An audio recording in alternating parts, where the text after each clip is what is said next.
വടകരയിൽ CPM P ജയരാജനെ സ്ഥാനാർത്ഥിയാക്കിയതോടെ യുഡിഎഫുമായി നീക്കുപോക്കിനൊരുങ്ങി RMP. Vadakara ഉൾപ്പെടെയുള്ള സ്ഥലങ്ങളിൽ പാർട്ടി നിലപാട് സ്വീകരിക്കാൻ ആർഎംപി നേതൃയോഗം ഇന്ന് ചേരും. കെ രമ മത്സരിക്കണമെന്ന് പ്രവർത്തകർക്കിടയിൽ ആവശ്യം ഉയർന്നിട്ടുണ്ട്.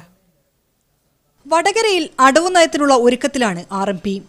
അക്രമരാഷ്ട്രീയം ചൂണ്ടിക്കാട്ടി കോൺഗ്രസുമായുള്ള നീക്കുപോക്ക് ആലോചിക്കുന്നു.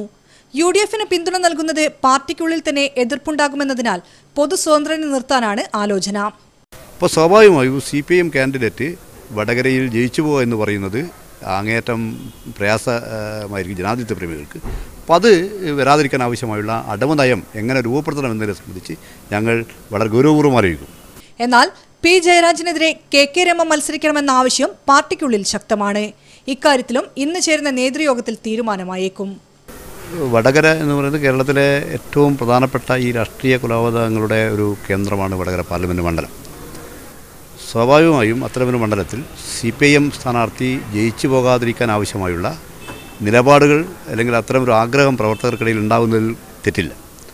സ്വാഭാവികമായും സൂക്ഷ്മമായി ആ കാര്യങ്ങൾ പരിശോധിച്ചുകൊണ്ട് നിലപാട് സ്വാഭാവികമായിട്ടും ഉയർന്നു വരും. ലോക്സഭാ തെരഞ്ഞെടുപ്പിൽ 4 മണ്ഡലങ്ങളിൽ മത്സരിക്കാനാണ് ആർഎംപിയുടെ തീരുമാനം.